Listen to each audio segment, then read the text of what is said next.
Headlines of this hour on VTV News. Flexible monetary policies drive growth in commercial banking. Later on, Vietnam makes undeniable progress in ensuring human rights. In our world news, Chinese president visits Europe for the first time in 5 years.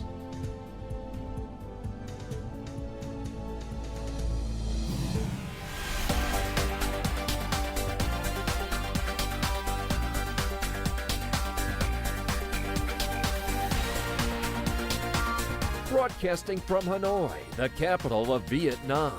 VTV News starts right now. Good afternoon. It is currently 3 p.m. local time and you're tuning in to 30 minutes of VTV News. I'm Dien Bien with the latest updates.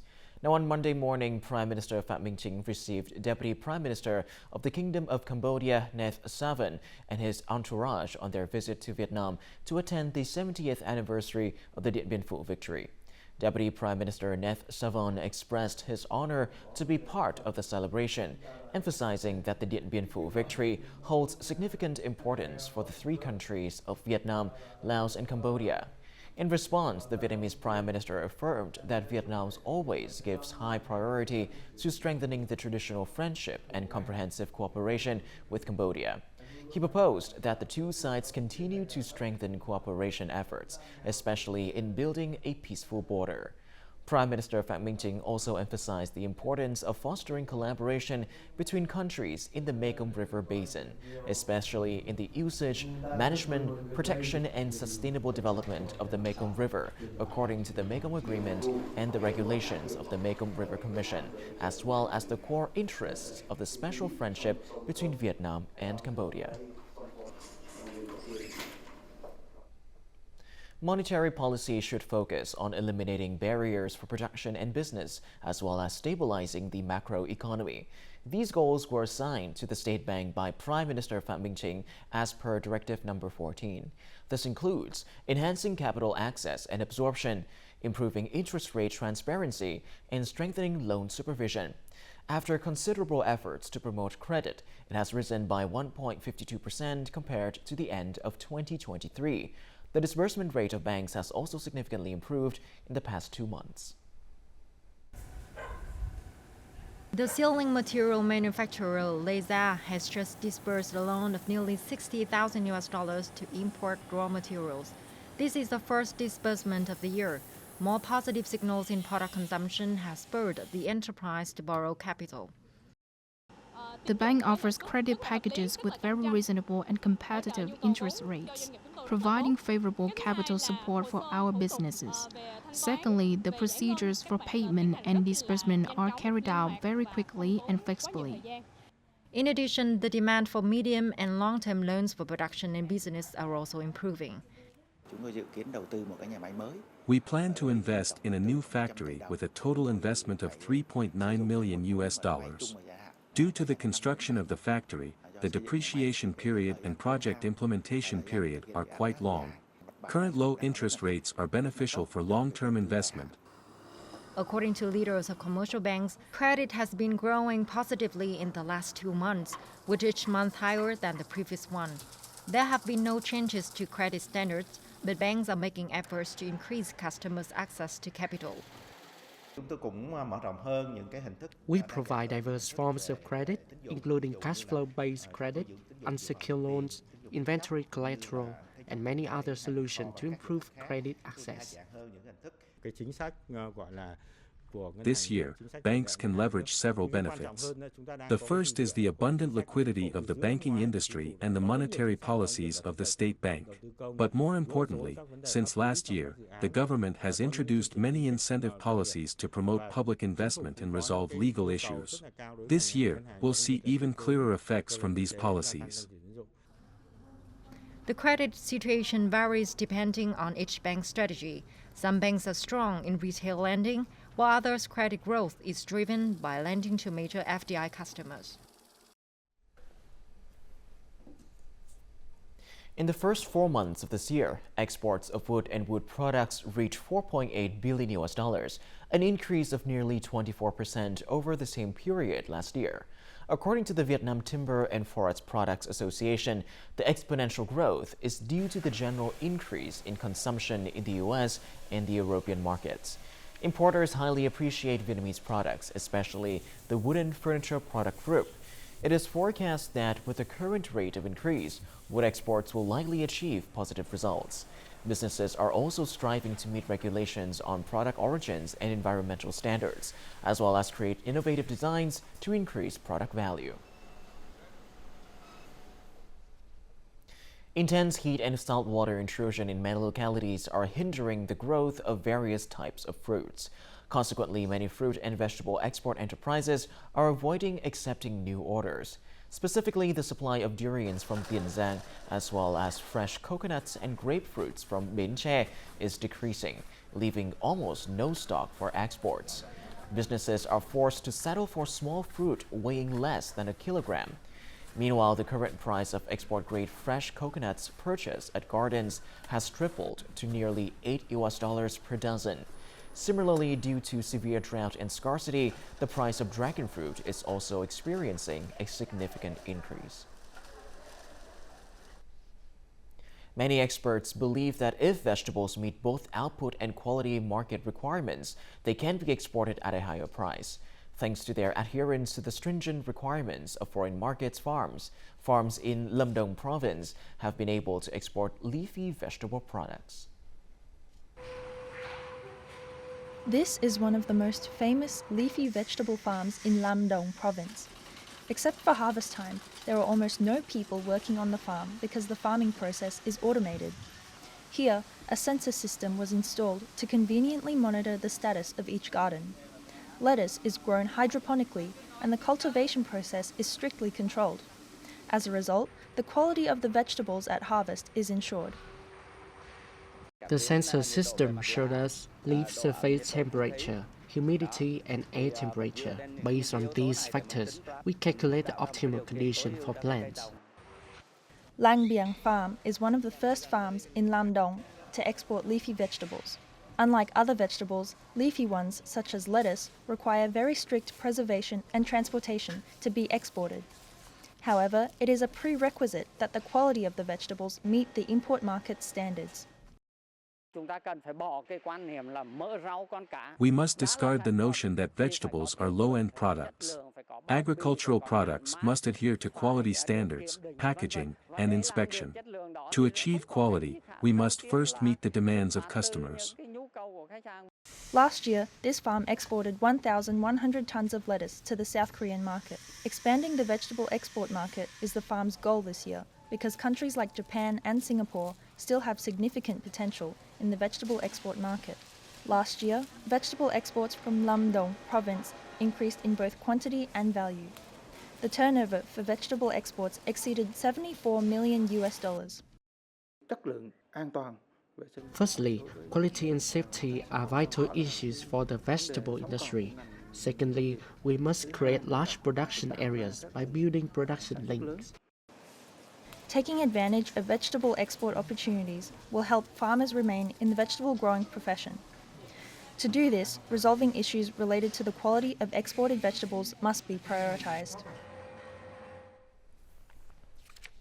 Traders are considered a bridge connecting farmers and businesses in the rice industry. Due to the dense rivers and intricate canal systems in the Mekong Delta, traders play an even more important role in facilitating the region's rice output. According to the Vietnam Rice Industry Association, more than 49% of farmers sells rice to traders and 16.4% sell rice to mills. This shows that the particular roles of traders in the rice supply chain is indispensable. They have the ability to mobilize both machinery and financial resources. They play a crucial role in the rice supply chain, serving as an important link connecting farmers, cooperatives, and businesses. According to the survey, about 60% of businesses prefer to buy rice through traders rather than cooperatives. as they believe traders are more flexible and understand what businesses want. However, this can also cause some problems. For example, some traders drop unfavorable contracts for farmers or lower the deposit price to loosen economic constraints. We can provide them with a training certificate for trading skills. They should be made aware of their role in the supply chain, as well as the benefits of the rice linkage chain. The agricultural industry recommends that during deposit transactions, official contracts should be in place, or contracts should be verified by a third party with industry expertise.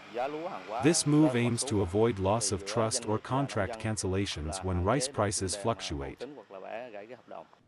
At the recent workshop on developing sustainable links in the rice value chain, participants emphasized the importance of traders closely collaborating with farmers and businesses. They also stressed the need to harmonize benefits among all involved parties. 97% of businesses operating in the market are small and medium-sized enterprises. These enterprises significantly contribute to the economy by creating jobs for a large part of the workforce and contributing extensively to the budget and overall economy. However, despite their high demand for loans, their lack of collateral often hinders access to bank credit. This cooperative has 11 members with a total initial capital of nearly $40,000. Most of this capital has been used to rent premises, build net houses, and install irrigation systems. Due to its small-scale production, expanding is necessary. However, accessing capital is the main obstacle at this time. To do organic work, the cost is $300,000 per acre. The investment is large, but it takes a long time to recover the capital quickly. Thus, its difficulty is accessing capital. This business has been operating for 20 years in the field of providing tiles and sanitary equipment. In the first 10 years, the business operated from a single facility. After securing a loan, the business expanded its operations. The number of stores grew fivefold, and the number of warehouses also increased, thereby keeping pace with business development. Capital is the lifeblood of the business. Obtaining a loan and having a stable source of capital are prerequisites for any businesses that want to develop sustainably. We have grown from a small company to a medium-sized one. Our team has expanded from 20 to 50 people, and our revenue has increased eightfold over the past 10 years. Thanks to capital from credit institutions, many businesses are rapidly expanding production and operating effectively. Credit institutions have also allocated preferential capital to support businesses and offer solutions to simplify lending procedures, thereby helping businesses restore production and promote economic and social growth. The Civil Aviation Authority of Vietnam, or CAAV, has issued a decision to inspect ticket sales, price declarations, and listings of airfares for Vietnamese airlines. The inspection will last 3 working days starting Tuesday, with a reviewed period from January the 1st, 2024 to the decision issuance date, as well as all other dates of concern. According to the Ministry of Transport, the recent increase in domestic airlines airfares has directly affected people's travel needs, especially during peak times such as the recent long holiday. Therefore, to strengthen state management and stabilize air ticket prices, the Ministry of Transport has requested the CAAV to urgently review and assess the situation and publish its findings on airline ticket prices. Now, before we move on, let's have a look at the exchange rate between the Vietnam dong and some world currencies in today's market.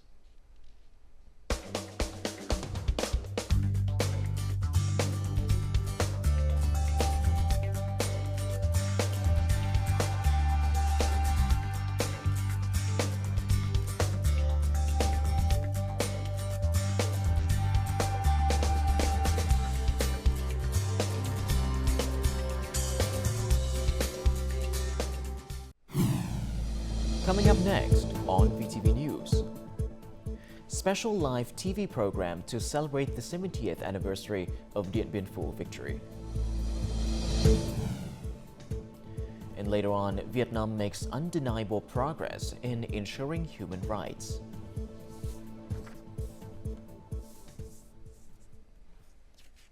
Now, welcome back to VTV News Live. To celebrate the 70th anniversary of the Dien Bien Phu victory, a documentary exhibition entitled Dien Bien Phu Victory, Vietnam's Strength and the Stature of the Era opened on Monday morning at the National Library of Vietnam. The exhibition features 800 documents divided into 4 main sections: the 9-year-long resistant war against French colonialism and Vietnamese military art, the Dien Bien Phu campaign, Dien Bien Phu victory, symbol of wisdom and patriotism, and echoes of Dien Bien. Visitors can learn about the glorious battles associated with historical locations, which showcased the skillful strategies and tactics of the party, President Ho Chi Minh, General Võ Nguyên Giáp, and the Dien Bien Phu campaign command. Most importantly, the exhibition aims to communicate the spirit of great solidarity of the Vietnamese people in achieving Vietnam's greatest victories in the 20th century. The special live television program celebrating the 70th anniversary of the historic Dien Bien Phu victory aired at 8 p.m. on Sunday on VTV1 channel. The program was organized by the Commission for Information and Education in coordination with Vietnam Television, delivering live footage from 5 different locations in Vietnam, including Hanoi, Dien Bien, Ho Chi Minh City, Thanh Hóa, and Kon Tum. Many leaders and former leaders of the party and the state attended the program, along with veterans and former civilians who were at the front lines of the Dien Bien Phu campaign, as well as the people of Vietnam. The program took the audience back to the heroic and glorious days of the Vietnamese army and people 70 years ago through emotional testimonies from key witnesses, heroic songs, and vivid documentary images. This was the result of the collaborative efforts of nearly 500 producers and editors, as well as about 1,000 actors and artists. On this occasion, party and state leaders also awarded medals to veterans, former youth volunteers, and frontline civilians who participated in the Dien Bien Phu campaign.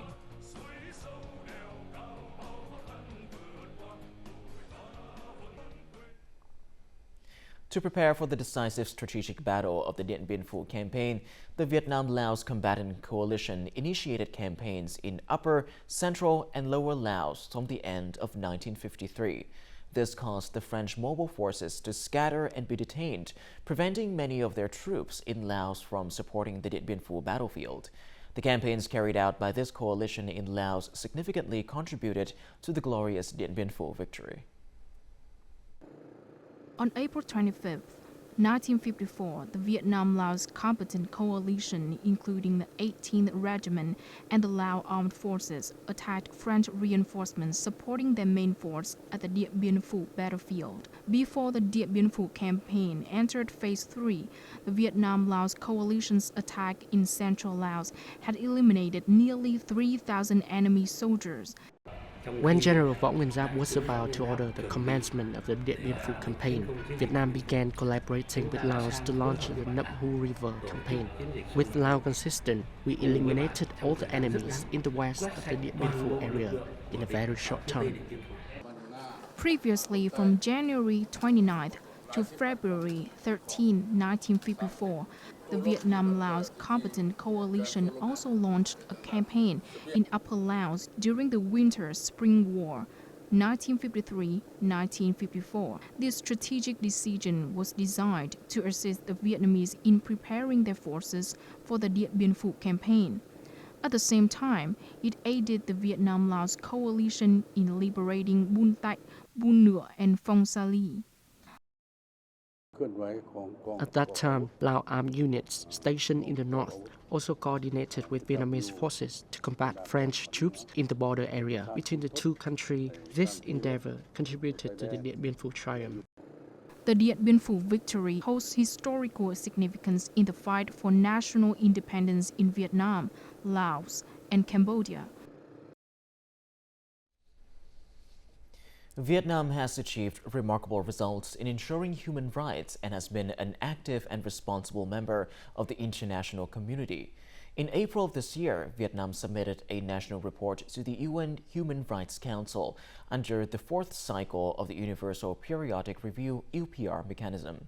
Let's take a look at the country's achievements in human rights over the past cycle.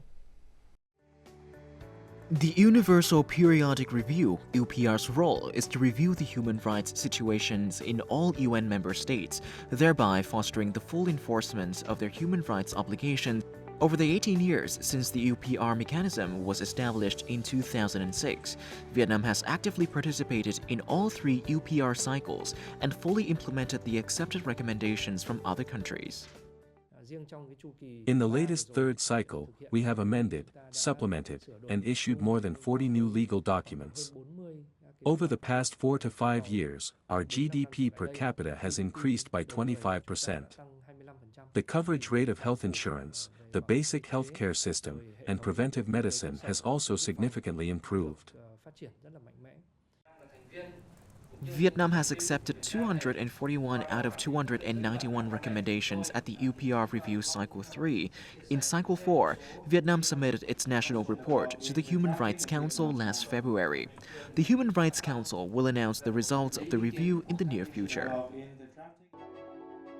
Vietnam fully supported 220 out of 291 recommendations it received, an increase of 13% from the second cycle.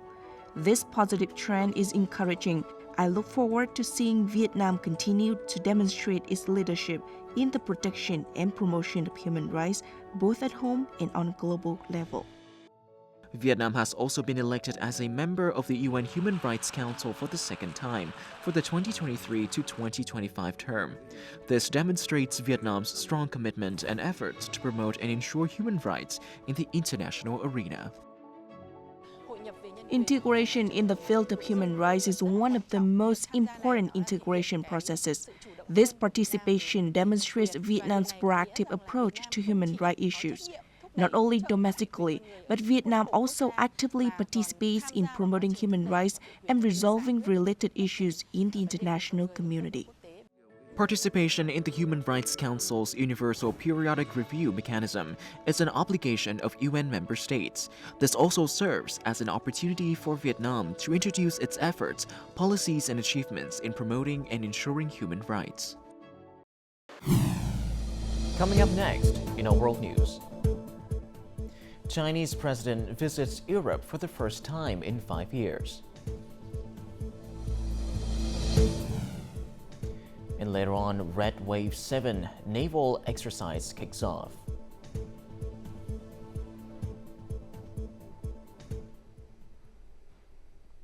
Now moving on to our world news, Chinese President Xi Jinping is on his first trip to Europe in 5 years, with France as his first stop.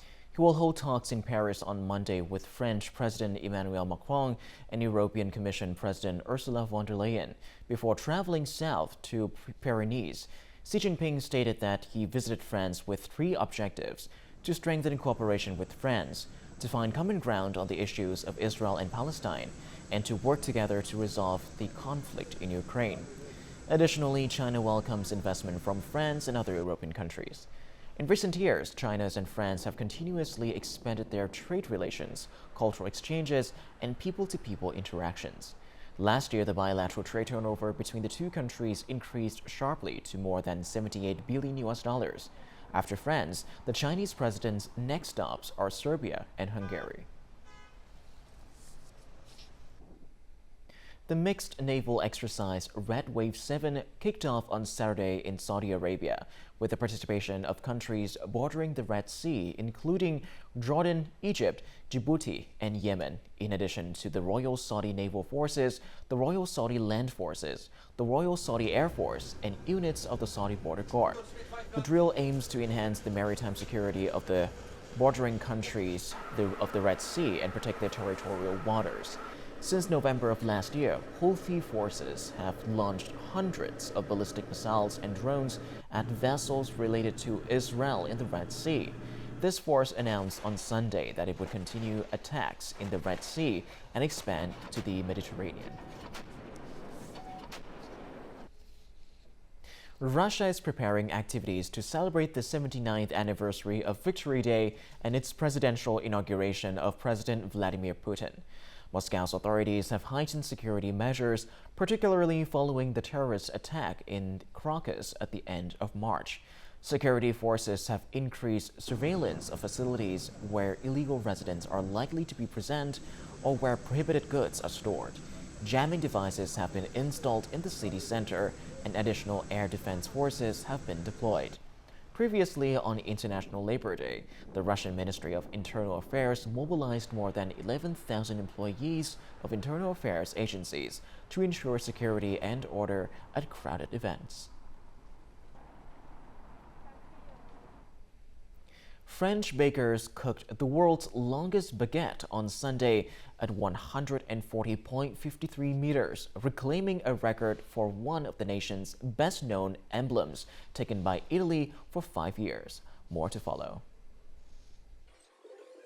The baguette, about 235 times longer than the traditional one, was made in Suresnes in the suburbs of Paris during an event for the French Confederation of Bakers and Pastry Chefs. The previous longest baguette of 132.62 meters was baked in the Italian city of Como in June 2019. To better that, the French bakers began kneading and shaping the dough at 3 a.m. before putting it in a specially built slow-moving oven on wheels. More rules must be met than just the measurement. The hygiene laws must be abided by locally. The ingredients must be traditional ingredients used, as well as the traditional cooking method for making a baguette. Finally, it must be one continuous piece with no breakages. Part of the baguette, which had to be at least 5 centimeters thick throughout, was cut and shared with the public. The rest was to be given to homeless people. We're in France. We're the ones organizing it. We have the baguette UNESCO World Heritage credentials, so there you go. It's a pride to have achieved it and to have achieved it at home. The traditional French baguette must be about 60 centimeters long, be made from wheat flour, water, salt and yeast only, and weigh about 250 grams, according to the official regulation. And now let's have a look at the weather forecast.